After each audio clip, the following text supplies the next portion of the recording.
സംസ്ഥാനത്ത് സർക്കാർ സ്വകാര്യ കോളേജുകളിലെ നഴ്സിംഗ് പ്രവേശന പ്രതിസന്ധി പരിഹരിക്കാൻ ആരോഗ്യമന്ത്രി വിളിച്ച യോഗം ഇന്ന് 2017 മുതലുള്ള ഓരോ അപേക്ഷയ്ക്കും 18% GST നൽകണമെന്ന ഉത്തരവ് പിൻവലിക്കണമെന്ന നിലപാടിലാണ് മാനേജ്മെന്റ് അസോസിയേഷൻ.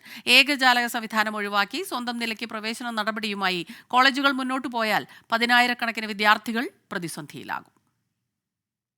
അപേക്ഷാ ഫീസിന് GST ആവശ്യപ്പെട്ടതാണ് ഏകജാലക പ്രവേശനത്തിൽ നിന്നും പിന്മാറാൻ അസോസിയേഷനുകളെ പ്രേരിപ്പിച്ചത്. ഇതേ തുടർന്ന് ഓരോ വിദ്യാർത്ഥിയും ഓരോ കോളേജിനും 1000 രൂപ വീതം അപേക്ഷാ ഫീസ് നൽകേണ്ടി വരും. അതായത് 82 കോളേജുകളിലേക്ക് അപേക്ഷിക്കണമെങ്കിൽ 84,000 രൂപ നൽകണം. സംസ്ഥാനത്തെ 9,355 നഴ്സിംഗ് സീറ്റുകളിൽ 7,105 എണ്ണവും സ്വകാര്യ മേഖലയിലാണ്. 119 സ്വകാര്യ കോളേജുകളിൽ 84 കോളേജുകൾ 2 മാനേജ്മെന്റ് അസോസിയേഷനുകൾക്ക് കീഴിലും. ഒരു വിദ്യാർത്ഥി 2 അപേക്ഷകൾക്കായി 2,000 രൂപ നൽകിയാൽ 84 കോളേജുകളിൽ പ്രവേശനത്തിന് പരിഗണിക്കുമായിരുന്നു. ആ സൗകര്യമാണ് ഇത്തവണ ഇല്ലാതായത്. അഡ്മിഷന് GST ഏർപ്പെടുത്തിക്കൊണ്ട് ഓർഡറായി.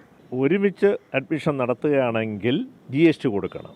ഇൻഡിവിജ്വൽ കോളേജുകൾ നടത്തുകയാണെങ്കിൽ GST കൊടുക്കണ്ട.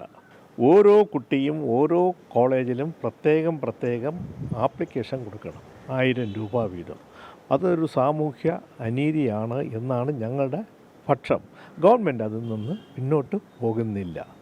2017 മുതലുള്ള ഓരോ അപേക്ഷയ്ക്കും 18% GST നൽകണമെന്ന നിർദ്ദേശം ഒഴിവാക്കി ഈ വർഷം മുതൽ GST ഏർപ്പെടുത്തിയാൽ മാനേജ്മെന്റുകൾ സർക്കാരിന് വഴങ്ങും. സ്വകാര്യ നഴ്സിംഗ് കോളേജുകൾക്ക് കേരള നഴ്സിംഗ് കൗൺസിലിന്റെയും ആരോഗ്യ സർവകലാശാലയുടെയും അഫിലിയേഷൻ നൽകുന്നത് സംബന്ധിച്ചും തീരുമാനം നീളുകയാണ്. MG പ്രതീഷ്, 24, തിരുവനന്തപുരം. ലോകത്തെവിടെയായാലും ഏത് സമയത്തും 24 വാർത്തകളും ഓഗ്മെന്റഡ് റിയാലിറ്റി പാക്കേജുകളും എക്സ്പ്ലെയിനറുകളും വിശദമായി കാണാൻ ഞങ്ങളുടെ YouTube ചാനൽ നിങ്ങൾക്ക് സബ്സ്ക്രൈബ് ചെയ്യാം.